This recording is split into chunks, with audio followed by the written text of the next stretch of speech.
एक बार की बात है, एक अध्यापक एक संपन्न परिवार के शिष्य के साथ कहीं जा रहे थे। तो उस शिष्य को कुछ मजाक सूझी क्योंकि उसको रास्ते में किसी गरीब मजदूर के जूते दिखाई दिए।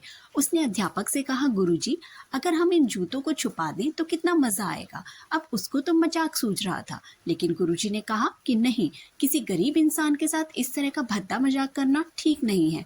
उन्होंने कहा, क्यों ना हम इन जूतों में कुछ सिक्के डाल दें और देखें कि इसका गरीब मजदूर पर क्या प्रभाव पड़ता है। और उन्होंने ऐसा ही किया। जैसे ही मजदूर अपना काम करके लौटा और उसने एक पाँव अपने जूते में डाला तो उसको कुछ कठोर सा महसूस हुआ। फिर उसने जूते में हाथ डाला तो उसको कुछ सिक्के दिखाई दिए। वह थोड़ा आश्चर्य में पड़ गया। आसपास किसी को देखा तो कोई भी दिखाई नहीं दिया। वापस उसने दूसरा पैर अपने जूते में डाला और वापस उसको उसमें भी कुछ सिक्के दिखाई दिए। अब दोनों जूतों के सिक्कों को उसने अपने हाथों में रखा और प्रभु की तरफ इशारा किया, हे प्रभु, पता नहीं किस भले मानुष ने यह सिक्के मेरे जूते में छिपाए हैं, लेकिन जिसने भी छिपाए हैं उसको मेरी दुआ है। अब इन पैसों से मैं अपने बच्चों और पत्नी के लिए कुछ खाना और दवाइयाँ ला सकूंगा। और इतना बोलकर वह वहाँ से चला गया।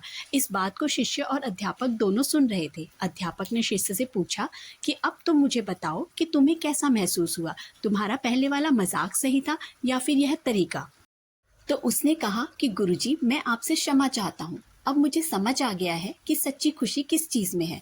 जब हम किसी का मजाक उड़ाते हैं तो हमें कुछ पल का आनंद मिलता है, लेकिन इससे हमें बद्दुआ मिलती है। लेकिन अगर हम किसी की मुश्किल परिस्थिति में मदद करते हैं और जिसकी भी हम मदद करते हैं उसको भी नहीं पता कि हमने उसकी मदद की है, लेकिन अंदर ही अंदर हमें पता है कि हमने उस इंसान की मदद की है, तो यह सच्ची खुशी है। जब हम दूसरों को खुशी देते हैं तो हमें सच्ची खुशी मिलती है। तो बस इसी तरह जीवन में खुशियाँ बांटते रहिए और लोगों की मदद करते रहिए। अगर आपको ये स्टोरी पसंद आई है तो प्लीज़ इसे लाइक शेयर कीजिए, मेरे चैनल को सब्सक्राइब कीजिए, नोटिफिकेशन